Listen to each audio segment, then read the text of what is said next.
toda parte de Puerto Rico. Esta bomba yo la dedico a toda mi gente de Puerto Rico, a la familia Fontanet, allá en Cupe Alto y Lo Mejía en Vega Baja. ¡Que gocen! ¡Sí! Bomba, bomba, para siempre. Bomba, bomba está presente, aquí lo canta mi gente. Bomba, bomba, para siempre. Baila,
Call this archaeology? Get out of there, Dan!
Shoot. Dang, this was like good right until. Oh, there we go. Ha. Alrighty. Now that's just gone live. I don't know why it needs me to do that.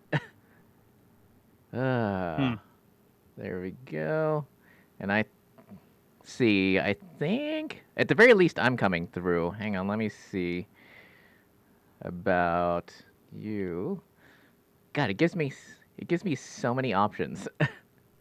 There we go. I think you should be live now. Maybe? Okay. Well,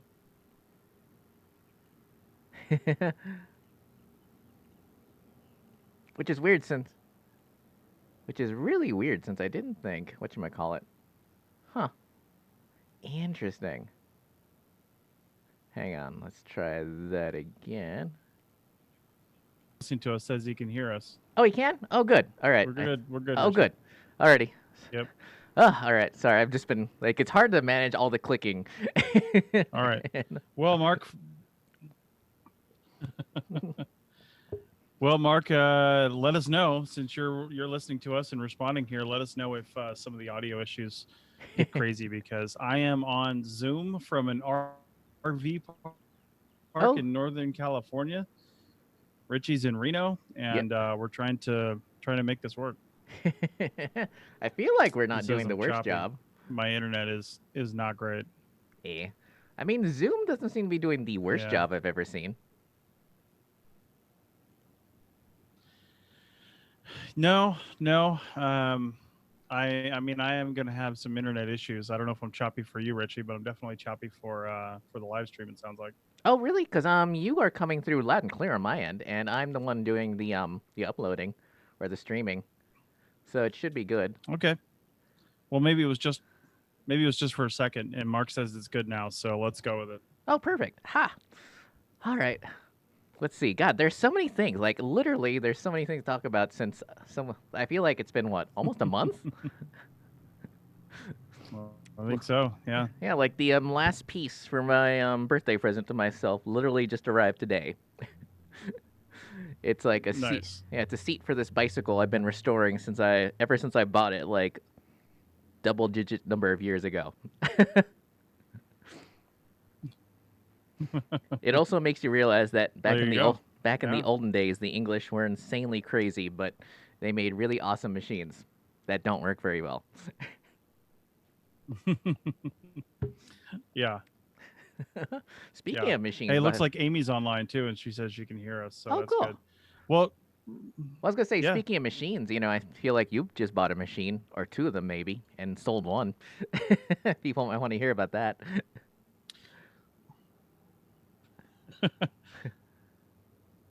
yeah. Well, I will tell you first off, if you want to follow what we're doing here, because if you're listening to this live, or at least in, I don't know, end of June, early July, you'll get in right before we kick everything off. But if you follow Roadster Adventures, ROADSTER Adventures on YouTube, then you'll get to see what's going on here and our progression to that, and then some of the adventures we're going to have as we move through this. But Yeah, you just uploaded an episode yesterday, right? the thing I'm sitting in is our new home. Yeah. Yeah. We just uploaded an episode yesterday. It was our RV show episode from Memorial Day, where we're talking about. It's interesting to see that episode and then what we ended up buying, because this is not what we intended to buy. Wait, what'd you It's, tend to buy? It's bigger and more expensive, but Oh. well, we intended to buy something probably a little bit older and a little bit smaller. But when we saw this one, it was a floor plan we had never seen before online. It's a rare floor plan for this model, and we didn't even know it was a possibility, and we really liked it. So I'm sitting, as you're seeing the Zoom call here, I'm sitting in the passenger seat.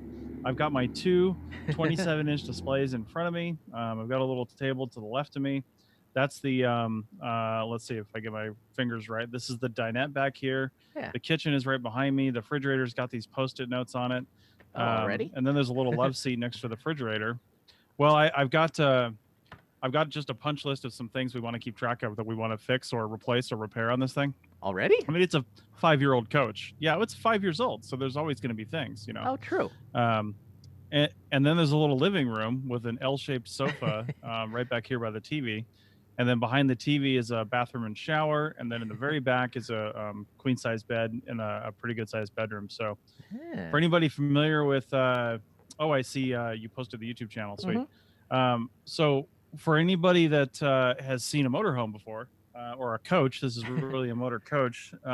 It's 36 feet long, about Yeah. 38 or 39 feet with our bikes hanging off the back. Oh. And it's got 3 slide outs. So that's why the living room is so big. There's a huge slide right here that has the dinette, and there's a huge slide right here that has the kitchen and the couch, and they slide out and give us a nice big space. And then there's a third slide in the bedroom that goes out right here this way. So it's pretty good size. I mean, it's probably, when the slides are out, I'd say it's probably 320 or 30 square feet. Wait, really? Which sounds like a really small apartment, but when you realize your apartment can move and and travel and go different places. I've been in 4 different places in the last 3 weeks. Yeah. It's pretty fun. I So, feel like the first thing someone's gonna Yeah. ask, like, obviously, I know someone asked you about this on Facebook, but would you recommend this Yeah. to like a field tech, like maybe like not necessarily one who just started, but like one maybe like mid-career and they realize that they're just gonna be on the road forever, or whatever? Would you recommend something smaller, like the van life sort of thing? well, it's really not the size that matters, to be honest, as funny as that sounds. It's really the maintenance of it. Because Ah. you can be totally, if you have like a small van or something like that, you can be totally self-sufficient. You can have solar, you can have a, you know, you'll have a toilet, you can have an outdoor shower, even an indoor shower if it's big enough. You know, you can have all those things, but you got to have somewhere to dump those things. You've got to have somewhere to refill. You've got to have all those Yeah. things. And, you know, like you can boondock, they call it, which is basically staying outside of all the modern comforts of home. And you can still really only do that in certain places for certain periods of time. And then you got to move. So if you're long term for a project somewhere, you're going to be hard pressed not to hit an RV park or somewhere else where you can, you know, restock your supplies, Yeah. restock your coach, even if it's a van, empty your tanks, and you know, and keep going. So, but that being said, if you're paying rent somewhere and your rent is $1,000-$1,500 a month or something like that, and you have that kind of place, you could easily give that up and get something like this. You know, this Yeah. was not cheap, but our payment is about $600 a month. Oh, Our that's like insurance less. is about $65 a month. That's less than what I'm paying for my apartment now. Exactly. That's what I'm talking about. And how much people make fun of us about the gas mileage we get, but what's the gas mileage on your apartment, Richie? Um, Not Infin- very good because you can't take it anywhere. Oh, I was gonna say infinite, but Yeah, well, I mean, the thing is, if you can think ahead yeah. and think about where to keep this thing, like for example, we got a free 1,000 Trails membership. It's a campground membership. Yeah. When we got this thing because it was a promo with the extended warranty. It Yeah. was a free 1 year 1,000 Trails. So we actually haven't paid for a campground, a nice RV park campground with full hookups since we got this. And Oh. you know, if you didn't have that for free, you'd pay about $500 to $600 a year for that. Yeah. And then you could get it. Then you could stay anywhere you want. There's some weird rules to it, but it's basically 2 weeks in a park, and then you got to be out 7 days, and then you can go back in 2 weeks. So you'd Oh. have to do some working around for that. Oh, that's just kind of like But public land. Is I that think way. in the end, yeah, pretty much. There are memberships you can get where you pay a much higher annual rate, and you can stay in parks all year long. There's no break. Yeah. But anyway, it's like, I don't know. It's like anything. It's got its ups and downs. You know, you have your own space and you could travel around with it, but you have to keep that space maintained, and you Yeah. have to keep it clean, and you have to keep it. You have to. I mean, you really have to watch it and Yeah. And keep an eye out where you're going to put it. So, if you take a project in the middle of a city somewhere, you're going to be hard pressed to put this there. And Yeah. then, do you have one that's big enough to where you can actually tow a vehicle behind it? And I'll tell you one thing. Yeah. Unless that vehicle's a manual or a stick shift, you're not going to tow a truck or anything like that. You can if it's a Ah. stick because you can put it in neutral, but Oh wait, really? you I can't didn't know flat that. tow most vehicles. Yeah, Oh, I didn't know that. yeah, like Tacomas, you can't flat tow a Tacoma. You'd have to put it on a dolly or you'd have to put it on a flatbed. And since my Tacoma weighed 5,500 pounds, Yeah. and that exceeds the weight of the hitch on this 36-foot RV by 500 pounds. So I couldn't Ah. even tow the Tacoma if I wanted to. Ah. So you got to keep that in mind. If you need a field vehicle, then you need something big Oh. enough that can tow that field vehicle. Oh wow, that's know? It's no wonder then that I see most RVs they have like little those little SUVs or little cars. Yeah, like a Jeep Wranglers and RAV4s. Honda RAV4s are two of the more popular ones because Yeah. they're flat towable. And then we actually got rid of our Tacoma. I figure when I have archaeology projects, we'll just rent something because the client pays for it anyway. Yeah. But we got rid of our Tacoma and got a Ford C-Max. It's a plug-in hybrid because it's one of the flat towable cars, and it's electric, Oh. which we wanted. So Yeah. yeah, Oh, cool. So that's what you got. Interesting. I didn't even know they still sold those. yeah. They don't. Oh. They stopped making them 2 years ago. Yeah, but we found one in San Jose for about $12,000, which was, you know, we sold our Tacoma for 20. Ah. First off, sold our Tacoma for $20,000, and it was 5 years old with 108,000 miles on it. Which which tells you that So- like buying a Tacoma is like buying, it's like I don't know, buying a Rolex or something, almost, just in terms of I know, holding right? value. Just holds its value. Yeah. So, but anyway, yeah. So, we'll have more videos and things coming up on our YouTube channel, and more things we're going to do to this, and just enjoy life. We're going to end up back in Reno end of August for probably the first part of September, Yeah. depending on how long we end up being there. And then we're headed to the East Coast for the fall and half of the winter. And I don't know where we're going to be after that. That's the whole point. Interesting. Oh God, so you're getting there for like So, basically yeah. the end of If tick anyone's, Oh, go ahead. well, I don't plan on being in the field back there. But yeah, I also don't think the tick season ever ends. So, I've worked in that area before. But yeah, I was going to say, if anybody wants a 2-bedroom townhouse in Reno for a good price in an up and coming area with brand new midtown features, then let me know, because we're going to be setting it up for rent in September. Oh, perfect. Because I thought you were about to sell it. I'm like, man, that's like an investment. That's an actual investment, like a real investment.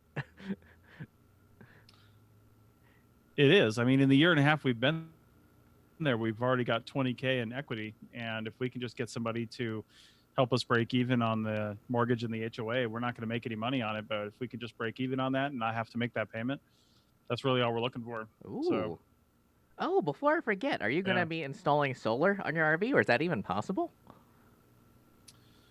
yeah, it's possible. There's actually one solar panel, a small one, up on one of the air conditioners. I don't think it's doing a whole lot, but we want to install solar across the whole entire roof. And then typically when you install solar, you convert your batteries from lead acid to lithium. Ooh. And but you're talking about about a $4,000 install when you're looking at that, because the lithium batteries are not cheap. Yeah. Yeah. So now if we just did solar, we could probably get away with maybe $1,500, a couple thousand. But the lithium batteries add on another $2,000-$3,000. I mean, they last longer and they have more power. Yeah. Your boondocking capabilities are more, but I think with this 1,000 Trails membership, we're not going to be doing a lot of boondocking in the next year, just because we're using this free membership that we got. Yeah. So we'll see. Because if you're plugged into a park, you don't need solar, you don't need anything, you don't need your batteries. I mean, we're plugged into a 50 amp service right now, and we can run both air conditioners and all our appliances at the same time, and it's no big deal. So having solar and lithium wouldn't do us any good right now. Oh, that's interesting, because obviously way back when Goal Zero first came out, I bought one of their power packs, and it's a lead acid one. And recently, it's a long story, but I was looking at the new generation power packs that they sell. Not necessarily Goal Zero, but just like the lithium powered ones that with the built-in inverters. And I was shocked at how much smaller they are, and that they're cheaper than the one I bought. And hopefully they last longer than my Goal Zero, because my Goal Zero, even though the batteries aren't cheap, are not expensive. They don't last very long. They don't hold a charge for that long a time. Right. Yeah. Because it's a very long story, but I mean, I went on a whole camping adventure in the middle of nowhere, Nevada, and that's like a whole different story we'll get into in a second. But basically, I learned that I really needed like a third cooler to go along with my little lunch cooler and then my full-size cooler, because it was kind of hard to get ice. And so I was falling down the YouTube rabbit hole of like looking up those little DC powered fridges and AC and those battery packs to power them and a solar setup. And it's like, wow, that's like, I remember when I was first looking that up when I first got to Reno, that was like $1,000+, and now you can get the whole thing up and running for like less than $1,000, which still isn't cheap, but it's like a lot more attainable than it used to be.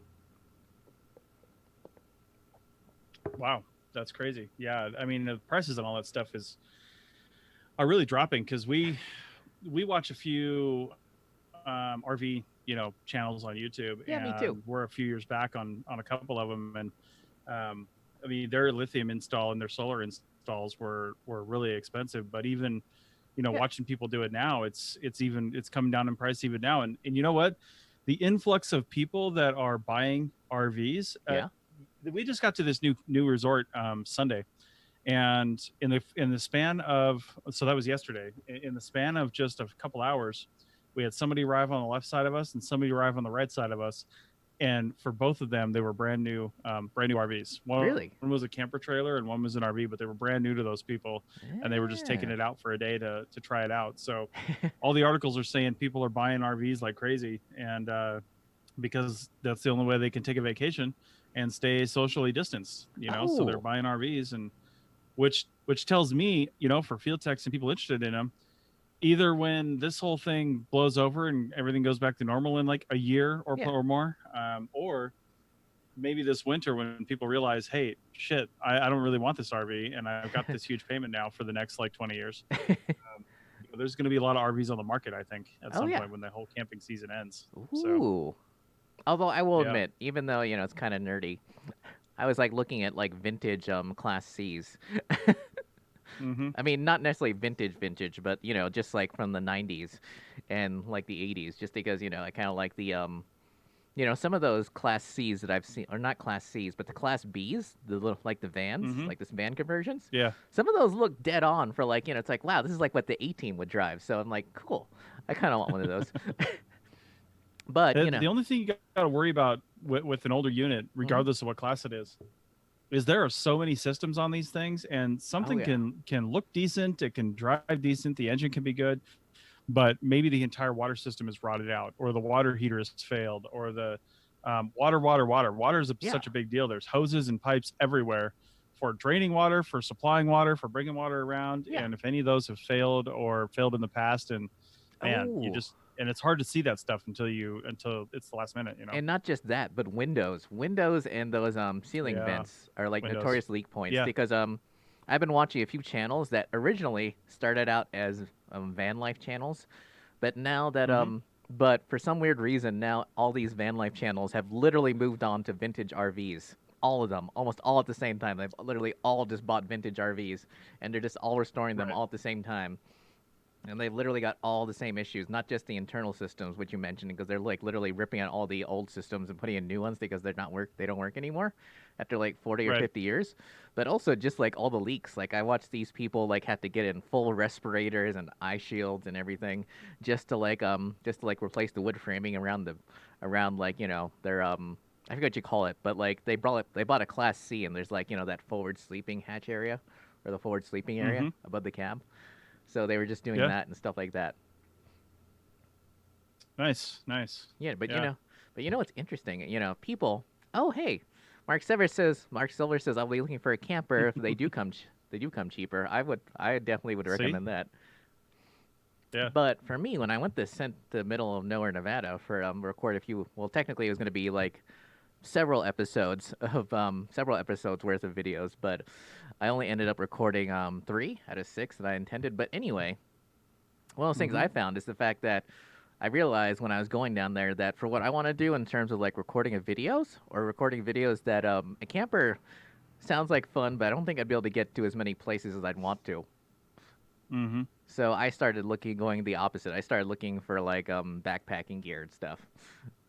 Oh yeah. And Yeah. and one of those things I realized when I was camping there is the fact that Nevada is very peculiar compared to a lot of the outdoor and camping channels that I follow.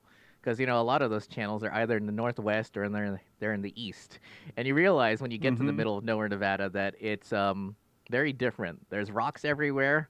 There's so much sage that you can't set up a big tent unless you just want a big sage bush in the middle of your tent, and insane winds. So trying to come up with a backpacking tent that's small enough to fit between a cluster of sages and will stand up to like 50-mile-an-hour winds and still be under 5 pounds has not been easy. I can imagine. Yeah. Yeah. And ironically, all the stuff I've Yeah. been looking at that will actually fit that criteria basically are all like military tents. So, I'm like, Yeah. wow, that's kind of interesting. Yeah. Well, that would be the ones that could stand up to that. Thinking of campers and even Class Bs, like some of the vans and stuff, I'll tell you what, Yeah. you really got to watch that stuff too, because Oh yeah. most of those will not be able to handle most of the roads and things in Nevada that we go to. No. It's just, I mean, even like this thing here, I mean, obviously we've got enormous tires on this thing. I mean, they're $500 a piece, and I've got 6 of them. Wow.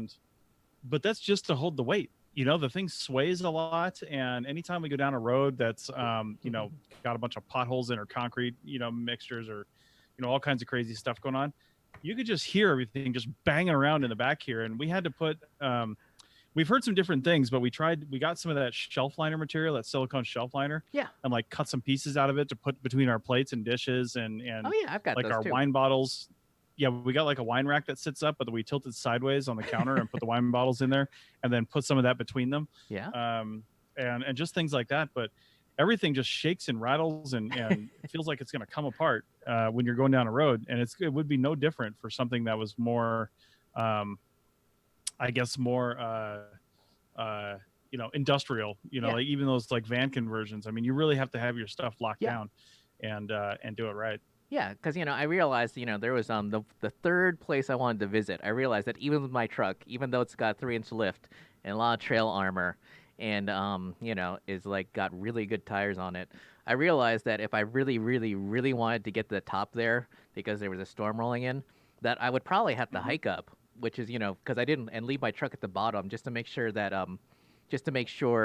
because I didn't want to because the place I was going to was basically up a steep and narrow canyon, and there was like there was a creek running through this canyon, so my truck could have gotten stuck at any point if any serious weather came in. So that's why I've been looking at all this backpacking gear, because climbing, because walking up like 3 or 4 miles with like old-fashioned camping gear does not appeal to me. It's like my goal was to basically come up with a base weight, not including water and food and camera equipment and batteries and stuff, of like 10 pounds, and that's not easy.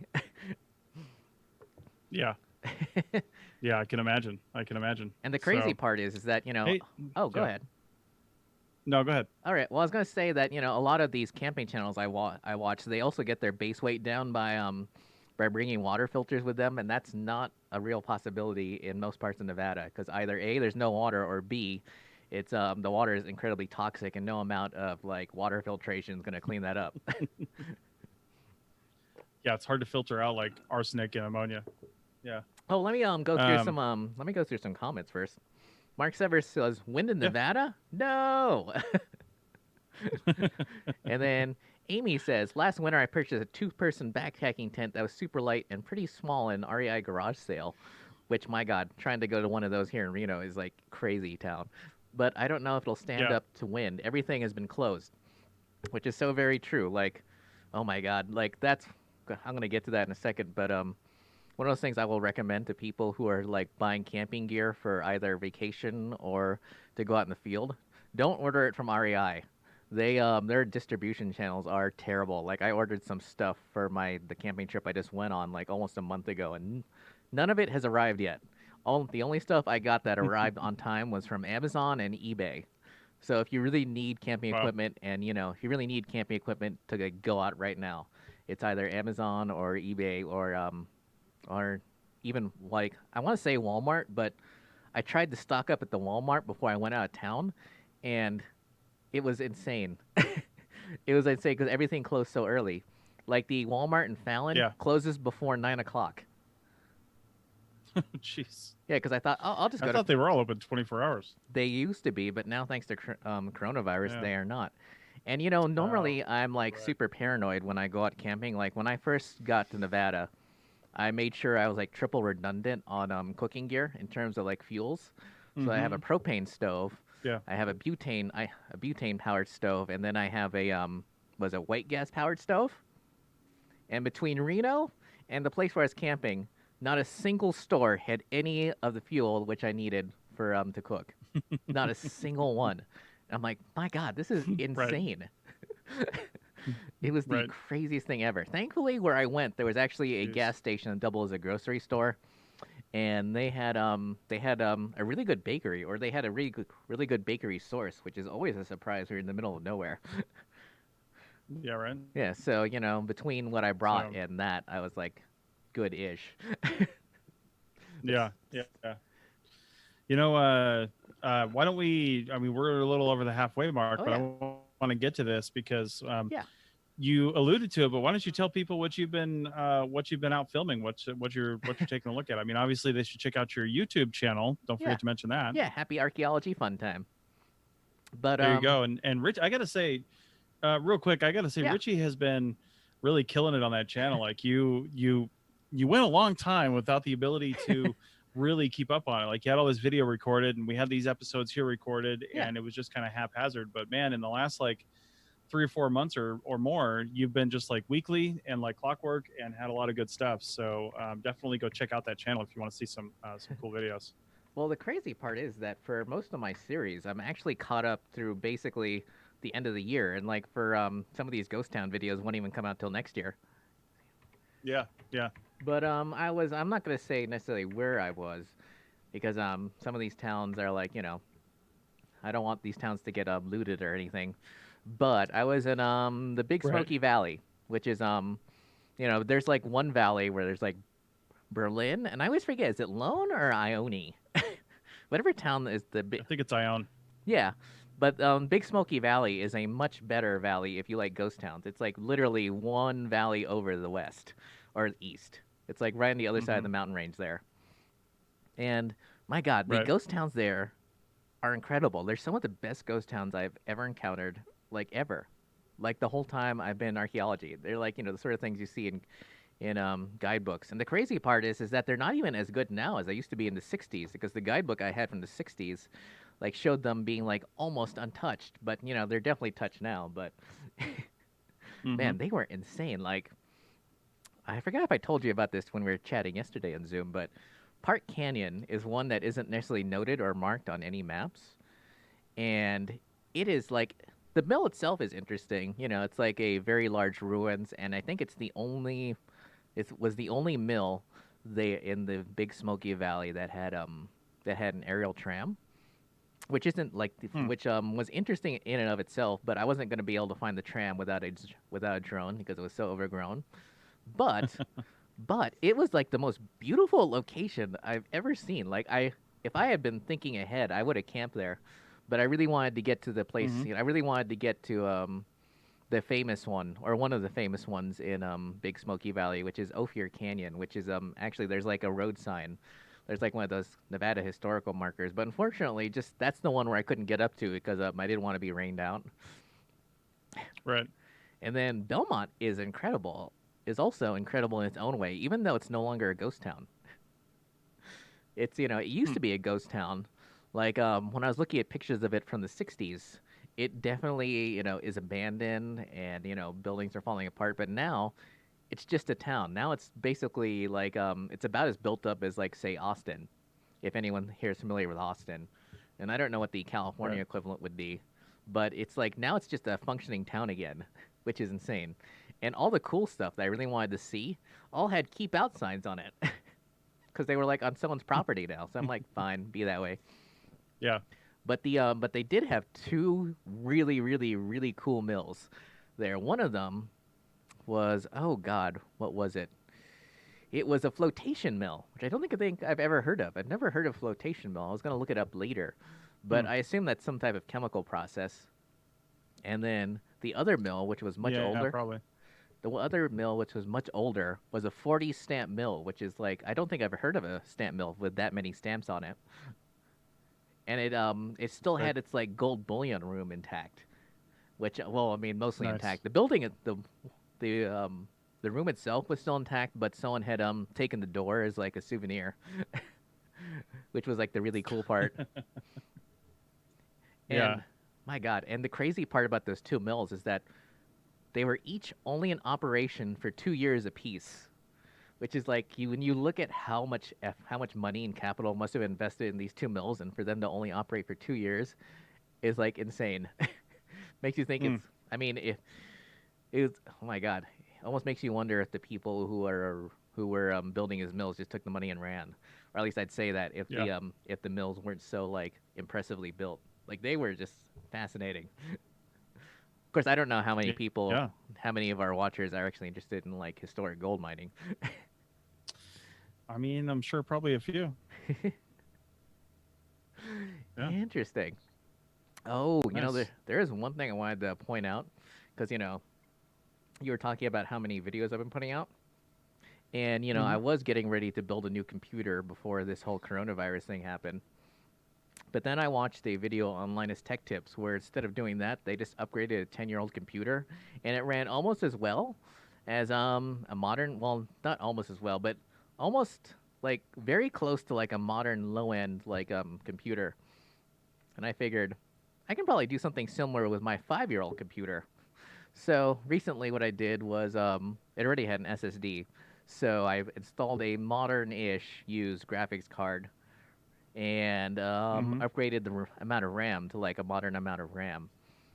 And that was like less than 250 bucks. So, if you're like a field tech who needs like to upgrade your computer, don't necessarily think about buying a whole new computer, especially these days, with how much prices have gone up and how hard it is to get parts. But I would definitely recommend just upgrading. Unless you've got an Apple, in which case I don't think that's always possible. Apples can be upgraded Oh, that reminds me. Did they in announce certain ways. did they announce anything interesting at their, what was it? What do they call it? WWDC, or do they call it something else? Yeah, Worldwide Developer Conference. I've been following a little bit. Nothing really on the hardware front, anything to speak of, but definitely iOS 14, Oh, I forgot about that. which includes which includes like WatchOS 7, I think, and then iPad OS Oh, 14. They're just yeah. getting closer and closer and more functional, but closer to desktop versions of things. Yeah. And I've heard of some interesting features coming down the line on all of them, and it'll just be a nice little suite of features to go with the new phones. So I think the new phones are still slated for. They keep pushing it back. I think it's October at this point, but I'm not really sure. Oh, wait, So they didn't usually announce. it's about the middle of September. Yeah, Um, but did they? Because have I just heard about this, or did they announce that they were switching from Intel to their own design chips, or is that just something I've been seeing on like Apple themed YouTube channels? Uh, you might have just seen that. I don't remember that because I actually haven't watched I haven't watched the keynote yet, the Yeah. replay of it, and I couldn't watch it when it was live. But they've been switching to their own chips for a lot of things Yeah. lately. The phones are all on their own chips. Yeah. The tablets, the AirPods. Oh yeah. Wouldn't surprise me if they went to their own chips on the computers at some point too. But Yeah. there's issues with that because software has to be compatible, of course, and Oh. Apple's been known to just say screw compatibility and just do it anyway, Yeah. and people conform. So who Oh, I thought. knows? But the one thing I did hear that was interesting is that people think that they're either saying they shouldn't, or people are saying that they think that the new phones this fall. Yeah. I don't think that'll happen, but they think the new phones this fall. They're already not coming with headphones anymore, and they may not come with power cord and the charging block Wait, really? because people have their own. Yeah, people have like handfuls of those laying around. Oh, that's and they're true. easy to find, and people always buy aftermarket and third party, and Yeah. they hardly ever stick with the Apple ones, and Oh, 'cause they're I just kind of like realizing that, and they're going to say, "Listen, Oh. we're not going to give you one." Oh, because I thought you were saying that because they just expect people to just use wireless charging. Well, there's that too. Yeah. There's wireless charger. I mean, I've got a wireless charger, right here that I put my phone on, right on my side panel here. Oh wait, And shouldn't your so yeah, well, I was gonna say, shouldn't your new vehicle, the one you just bought, the Forge, does that come with a wireless charger? the C-Mac. Yeah. No, there actually isn't one in there. It's a 2016, but it's not exactly fully featured. I haven't seen any wireless Oh. charging stations in there, but there's like 4 USB ports in the main cabin area, and then right behind the center console Yeah. is a 110 outlet on an inverter automatically, Really? which is pretty sweet. But Wow. no, I haven't seen any wireless charging in there. Yeah, yeah. Interesting, because I But feel like maybe anyway, Apple's. Oh, go ahead. no, I was just saying it's interesting that I think people are saying that Apple shouldn't come with that the phone shouldn't come with charging blocks, but I also thought that they Yeah. were going to be USB-C this fall too, because the Oh. iPads are USB-C. Yeah. It would make sense that the phones go to USB-C at some point soon, and if they Yeah. do that, well, not every Apple user has a USB cord just laying around. I've got like 20 of them because of these GoPro cameras, but Yeah. and because of my laptop too. Yeah. But not everybody has those, so who knows? Well, the thing is, like, I know most new cars that are being like sold right now or are being going to be sold next year, they almost all come with USB-C as opposed to regular USB. And so, I feel like Mhm. between that and the fact that most new cars that are being sold today offer even your cheapest Hyundai come with wireless charging as an option. Maybe that's what Apple was thinking. I might be wrong about that because Apple has some obtuse thinking I sometimes. don't know. Yeah, it depends on the size of the car too. Like, I don't even know where you would put a wireless charging platform in this car. It's pretty small. Yeah. I mean, it's a 4-door, but it's a small car. It's a hatchback, and there's nowhere to like lay a phone. There's no big compartment where you can just put stuff. Maybe down in the center console, but who's going to Yeah. put their phone down there just to charge it? You know what I mean? So, Well, it depends. yeah, I don't know where you would even put it. Because it depends. Because I know, like, it's the most cars also I mean, basically all cars these days come with either with Alexa, Google, or Apple CarPlay. And once you get your phone Yeah. in there and it hooks up, you don't even really need your phone anymore. I mean, unless I'm wrong about that. No, I mean you're right. You're right. It takes over those features. So that's one thing I got to do with this RV is I got to get a new stereo. This stereo is like the most archaic thing I've ever seen in my life. It's from 2014-15, and I don't think it Oh. was very advanced then. So, yeah. Oh, there is But one thing I did yeah. see that I did want to talk to you about. I'm not sure if you've seen it, but have you seen the testing video of the Rivian all-electric pickup trucks? They've been doing some off-road testing with them, which I thought was super cool. Nice. I've seen the Rivians before, but I haven't seen any of the testing videos. How are they performing? Awesome. I mean, they're electric, so and they've got like motors on all four wheels. Yeah, I mean, so I imagine it's should make it pretty powerful. yeah. So I imagine it's like driving the little RC truck you used to have, unless that was gas. Mm-hmm. Yeah, yeah. What was it? Yeah, that RC car. No, it didn't have. I mean, it was one electric motor. It didn't have electric motors on all four wheels. Oh, interesting. Amy says that her Android came with a USB-C dongle for headphones, which I think are just a terrible idea. Didn't your iPhone 10 come with something like that? Yeah, my iPhone 10 came with a. Well, because no, it came with a Lightning jack dongle because I don't Yeah. have USB-C on the iPhone 10. So yeah, it came with a little dongle so you could plug a regular set of headphones, a 1/8 inch jack into that, and then plug it into your Lightning jack connector. Yeah, but that's a terrible idea because how are you Yeah. charging it? Unless you just leave it on the Chi mat. Well, you don't have to charge your phone 24 hours a day. I mean, True. if you're typically on your headphones anyway, even if I've heard people say that before, which is a really interesting argument to me because Yeah. they're like, well, how am I supposed to charge it while I have my headphones in? But I'm like, when are you listening to your headphones on your phone? When you're out jogging, when you're biking, when you're doing whatever, you're Oh, not when I'm walking charging it around. at the same time Oh. ever. So Oh, yeah, but really? you're not charging the phone when you're walking around.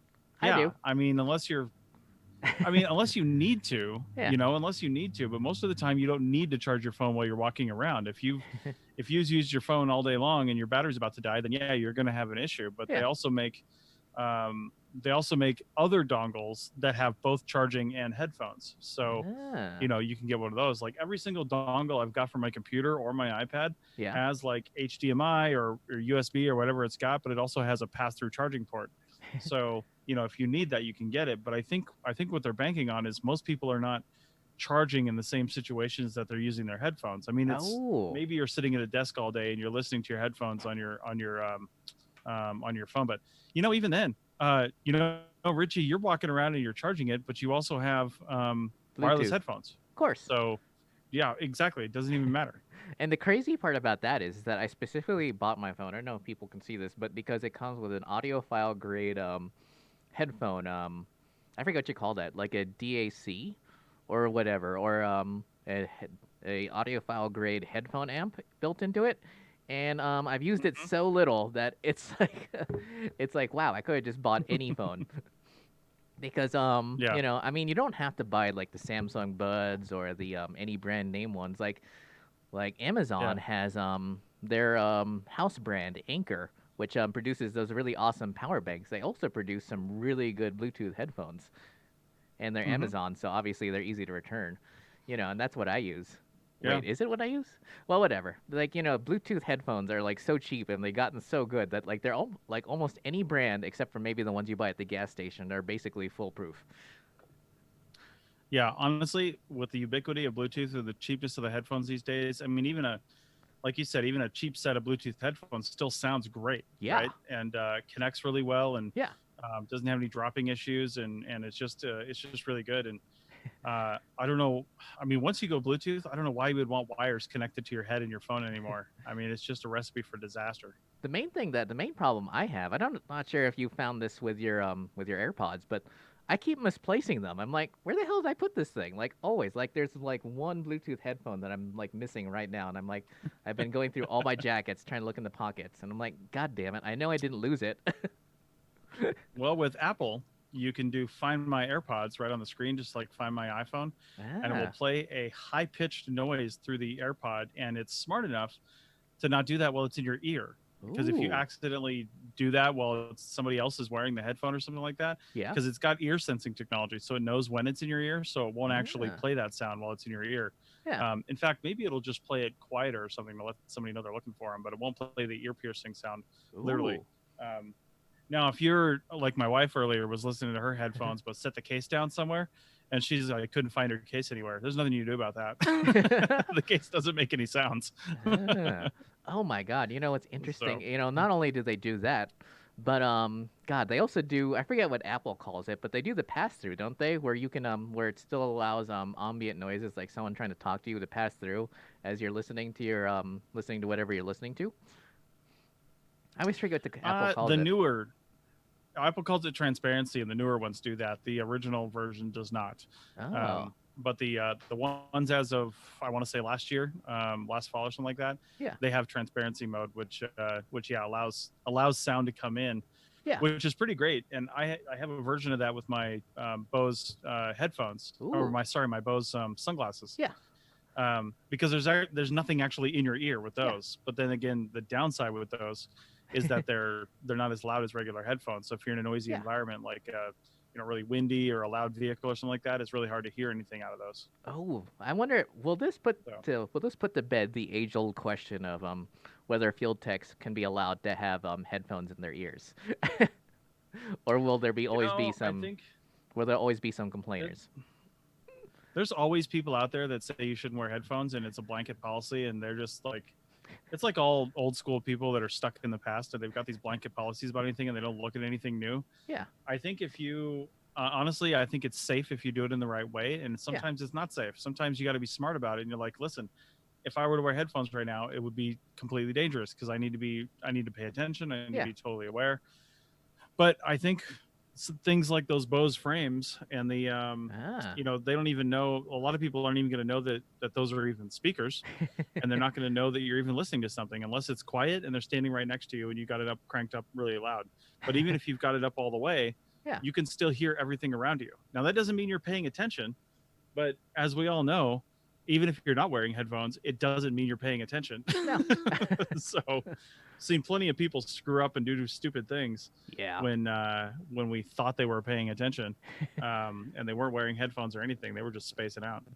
My God, you know what's interesting? You know, not to like jump around, but the interesting thing I was just realizing, because you mentioned you were gonna be back in late August, slash early September, and I did want to talk about what happened in out in Elko for in a second, but with your truck. But anyway, before we get to Yeah. that, I think it's been a very interesting field season because every company I've ever worked for has contacted me and said, do you still want to be on our on-call list? And because we got a lot of projects coming up and blah blah blah.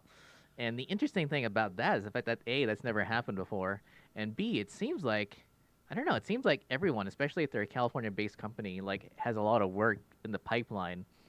But it's just like, I don't know if it's the coronavirus or what, but it seems like for me at least it's been a very busy field season because it's almost July, and I feel like other than the past 2 weeks, I've been working for almost the whole season.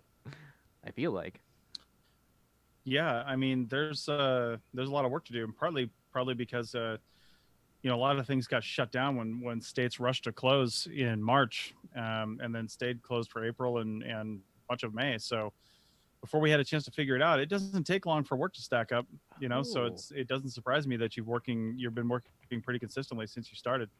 So yeah, I don't know.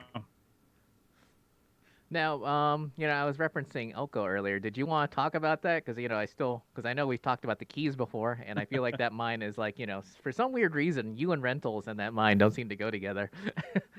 Because I haven't heard the story yet either. I'll tell you what, man. Yeah. So we were staying about 20 miles or 20 minutes or so north of this mine, north of the mine entrance, actually, on a highway. And it was a Saturday morning, and we left, I don't know, it was about 7 o'clock, 6:30, 7 o'clock. And I think we were meeting our contact at 7. So it was probably about 6:30. And, there's nobody out on that road. And the Yeah. speed limit's 70. And so I'm doing like 75, maybe Yeah. even a little faster. And there's literally nobody out there. It's wide open. I'm usually pretty good at dawn and dusk times at looking for deer, because you can usually see them running through the field and then coming across in front of you. Yeah. And it's pretty wide open out there. Except we were coming around a corner, and it was a really easy kind of right turn corner. And so I'm kind of looking off to the right, at the head of the corner, just watching ahead of me. Yeah. And I missed this deer popping right up out of the Ooh. thick, tall sagebrush right on my left. Yeah. And this huge doe, she ran right in front of me. And I caught her out of the corner of my eye on my left-hand side and immediately Ooh. hit the brakes, and didn't lock it up, but I hit the brakes and swerved to the left because she was running across me to the right. If I hadn't done that, we'd have hit her dead on, and she probably would have gone through the windshield. And I can't tell you how bad that would have been. Ooh. But as it is, like my wife was actually bending down, tying her boots, and the airbag never went off, but we hit her right in the ass, right in the back right of her quarter, and hit her so hard it spun her around, and she hit both doors and dented in the doors. Like, my really? wife couldn't open the passenger door. Yeah. Wow. Oh my god. But it totally collapsed to the entire quarter panel all the way back to the tire. And in fact, there was a pullout right as we hit her, so we actually were able to slow down and pull way off the road. And I looked at it, and there was fluid leaking all over the place. There was you could see all the way into the tire. There were pieces of the car all over the road. Wait, really? And there were pieces of deer and deer crap all over the front of the car, because we Ew. literally scared the crap out of this deer. And Oh wow. and the and a piece of the body had come into the tire too, and shaved about probably half an inch or an inch all the way around the inside of the tire, and it was just laying there. Wow. The tire never exploded though, because they were basically brand new tires, and it was Wow. it was something. It was something. It was so close to being super bad, but Yeah. that Ford Edge that we had, that rental, it just took that crumple zone, and it really Yeah. took the words crumple zone to heart, because my wife was like, "What the hell was that?" Like, she didn't even know we had hit something, and Really? it just absorbed it like butter. Again, airbags never went off, nothing, Wow. and we just took it. So the only thing that really sucked was it was a Saturday morning, and it took hours to get a hold of Enterprise. Ooh. Geico, we were on the phone with right away, our insurance company. They Yeah. were super cool, and they let us just call a tow truck, and because they couldn't get a hold of Enterprise and either, and so we just called the tow truck, and they came out in a flatbed and came out to get Ooh. us. And luckily, the flatbed driver was super cool too. We're like, "Listen, dude, just bill Enterprise for this and drop it at the airport, because that's where they're at. If you could take us back to our RV, which is like 20 minutes to the north, that'd be great." And he was like, "Yeah, that's fine. I'll just bill it to Enterprise." And I was like, "You do what you got to do, man." Wait, how did you get to the mine then? Or did you obviously didn't get Well, there. so we canceled work for the day, because that took us about 4 hours. That whole ordeal took us about 4 hours. And our contact, she came out and met us at the road, and we were like, "Listen, just go home and we'll do this tomorrow." I was all ready to come out like the following week or something, but she's like, "Nope, I'll work on a Sunday. Let's just get it done." So we drove our RV. Wait, We really? packed up our whole thing in the morning, and we drove our RV down to the mine and parked it outside the main mine office, and then got in her vehicle, and she drove us around to do the project. So, yeah, so that was some kind of ordeal, and we're still dealing with it a little bit, although it's a slow process, because we've got to wait for Enterprise to do their damage assessments and then basically send them to us, or send them straight to Geico. I don't know how they're going to do it, and then Geico's going to cover it. We've already paid the deductible. And Ooh. How much was that? so hopefully our deductible was $500 for Oh, that. that's not bad. Yeah, so we paid that, and hopefully that's it. Hopefully that's all she wrote, and that's all we have to pay. Man. So yeah, it was pretty bad. So I feel like I Yeah. feel like at this rate, Enterprise is never going to rent you a vehicle for that area if you're going to go to Elko again. Listen, first off, I was driving, but hopefully Enterprise isn't watching this video because the car was not in my name. So, and honestly, the first time when I was with you, it wasn't in my name then either. It was in the company's name. True. So I've never actually destroyed an Enterprise vehicle, according to the official record. Man, that is crazy. Like, Yeah, I mean, I you know, know, because think I about know. it. I mean, it's like so rare to hit anything in Nevada. Yeah. Well, I mean, you know, I know. anything that is an animal anyway. I don't know about that, man. I've come really close to hitting deer many times where you just Really? got to swerve or you see them coming and you got to hit your brakes. Oh. I don't know how many times. And in fact, I'm so like prepared for it, prepared for the deer to run out in front of you. When we were first getting to that RV park, it was a Thursday night and we did, you know, we were at the RV place in Sparks and they were fixing some things for us. And we got out of there like 2 hours later than we had planned. So we ended Yeah. up getting up to that area in the dark. And it was Ah. just barely getting dark, you know, because it's like solstice time. So it was Oh, like yeah. getting dark around 8:30, 9 o'clock. And we were getting up there. The sun had gone down, but it was that kind of light where it was, you could still see, you know, like without your headlights. Yeah. That is prime deer time right there. And I was just like babying it with that RV because there's no maneuverability with the RV. You're not Yeah. going to swerve. You're not going to slam on the brakes. You're not going to do anything. You're just going to take it full front on with the RV. Yeah. And that's all there is to it. And I was just Yeah. like, man, this thing is brand new to us. I mean, it's 5 years old, but it's new to us. And it was like, I do not need to hit something right now. So I Yeah. was scanning the horizon and looking everywhere I could. And then of course, 2 days later, we hit a deer with the rental. Oh, by the way, John Flood says Enterprise may not know who you are, but I suspect the deer know your name. Indeed, John. Indeed. So I don't think that deer made it. Our mine contact, when we were standing in front of the car, she went back to look for it. And unless it was in the tall brush that was right off the side of the road, Yeah. which is possible because it was super tall right there. Yeah. I think she probably ran a ways and then died. But, Ooh. Oh my God. But who knows? There was Yeah. a field crew. What was it? I was on this project, but thankfully I was not in that truck. But there was a deer with completely broken legs. Or no, was that a deer? No, I think it was an antelope because that was more antelope area. Hmm. But with Yeah. completely broken legs.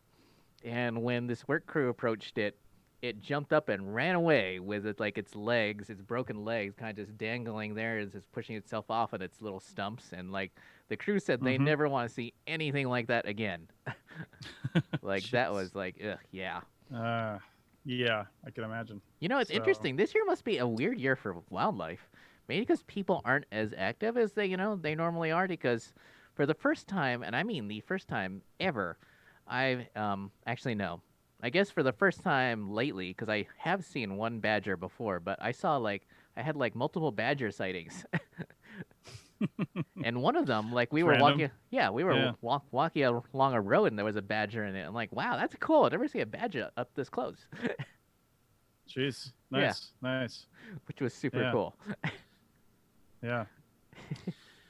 Well, I think we should wrap it up. I've got to go and do some more work and Oh, yeah. keep on cranking on things. So I'm glad we were able to get this done. This is some good internet here. Yeah. Oh, before I forget, is there anything you want to bring up at the APN? Because I really liked that episode. Oh God, was it I Dig It? The one about Yeah. the most recent one. Is it the most recent one I was listening Mm-hmm. to? That was about those towns that were for lack of a better word, whites. Oh, yeah. Whites only. That was a really good episode. I really enjoyed that one. Yeah, they've been having some good stuff for a brand Yeah. new show. And I will bring up too, we've got another brand new show. It just dropped their first 2 episodes on Friday, which is the Rock Art Podcast. Oh, And both on Friday? episodes 1 and 2 both dropped on Friday because that's usually what I Oh. do with a brand new show is drop 2 episodes. And Oh. but the first 2 episodes are really the story of our primary host, Dr. Alan Garfinkel. Yeah. And his like life story, and he's lived a pretty interesting life, and how he came to get his Oh, yeah. PhD and study rock art and things that he's done. But actually, if you're listening to this live, we've already recorded through Ooh. episode 5, and this is dropping weekly on Fridays. So and every episode after that, except for one, because our guest had trouble connecting. So Alan and I just recorded an episode about China Lake. But so there's been 3, I think 2 or 3 other guests so far, and he's got another guest book next week or this week. So for tomorrow's recording. So Yeah. it's It's gonna be a good show. Good show. I'm a co-host on it, but I'm not really speaking much because, Yeah. unless he doesn't have a guest, because Alan is the expert here and he's speaking to other experts in rock art. So And I he's just just a kinda chime in when I fascinating need. person to listen to. Like for the people who've never met Alan, he is just a Yeah. fascinating person in general. Like I Yeah. really always enjoy like spending time with him. But more importantly, Amy Yeah. is one. Amy has listened to both episodes so far. She says those were great episodes. So thank you for watching or Nice. listening. Well, and Amy commented on episode 0 too, and Oh, I really? passed this on to Alan. She had a suggestion for talking about cupules. Oh and yeah. and I passed that on to Alan, and he's looking for a guest, and we might just talk about it at some point. So if you ever have any suggestions for topics of any shows on the APN, pass them along. Pass them along to the Oh. host. Pass them along to myself, and I'll make sure it gets to him. I do actually know. God, I want to say I know someone who did their master's thesis on it. I want to say he's either with one of the California state utilities or maybe with the government. I mean, I can always pass it Yeah. on after we end the live stream. But yeah, Yeah, absolutely. cool. And So- he also used to listen. At least he used to listen to the APN. I'm not sure about now. I haven't really worked with them in like many years. Mm-hmm. Oh, and Amy is very happy Yeah. that you passed it on. Yes. Cool. So, all right. Yeah, that's it. The other big change is we're changing our entire membership structure. I saw that. We're no longer going to have 3-tiered membership. It's basically 1-tier membership, and everybody gets the same thing. And I want my co-founder Tristan is basically managing it with our membership coordinator. Yeah. And I think it's $7.99 a month or something like that, or $6.99, one of those so two. just- And there's the annual rate that you can get. Yeah, so just like Netflix or something like that. Basically, yeah, Netflix, Hulu, they're all about the same. So we're basically doing the same thing, just because we realized we weren't really giving 3 tiers worth of value. We'd love to, Yeah. but we just don't have the time. So Yeah. and also we're really working on bonus content. We're gonna have a bonus content schedule, so each month Yeah. you're gonna have, as a member, access to hopefully bonus content from at least one show. Yeah. And if shows want to do more, they can, but we're gonna ask them to do one a month. And since we have about 13 or 14 active shows, Yeah. they don't have to do it very often, which is less workload for them, which is good. You know who else does that? yeah. Slate does that with their podcast access. Oh yeah. Yeah. Yeah. And the only thing, unfortunately, Nice. unfortunately, the only thing they put on the major broadcast services now is like basically commercials for their shows, which is kind of disappointing because like Right. my favorite Slate podcast, God, I always forget the name of it, but it's a music related podcast. Unfortunately, I used to really love listening to that podcast, and now it's only on slate.com. Mm. Oh, and Amy says Right. sold. Cool. Nice. Cool. All right. Well, let's wrap this up. I'm going to Yeah. have this recording out if you're listening to this on the Archaeology show. Yeah. That's where I'm going to put the recording. And if you want to hear us live, then go like arcpodnet.com Yeah. go like the Archaeology Podcast Network on Facebook, or you can find us also on Richie's Resources at On YouTube at Happy Archaeology Fun Time, and on Twitch as my username is the Man in the Hat. Sounds good. Yeah, and All right. Yeah. So I guess we'll see you Well, guys thanks next everybody, time. and yeah, thanks again to the people who commented and watched this live, and Yeah. thanks Amy and John and Mark, and anybody else that didn't comment. We do this for the live stream, so Yeah. Thanks for joining in. Yeah, and hopefully we'll be back soonish. Maybe in a week. That's right. Anyway. That's right. I should have decent internet for the next month, so good to Oh, go. really? Cool. Wait, are you Yep. just staying where you're staying now? No. We're going to be at my parents' house for a few weeks, which they have great internet, so Oh, we'll cool. be there. Alrighty. Alrighty, Yeah. everyone. We'll see All right, you everybody. later. All right. All right. Bye. Bye.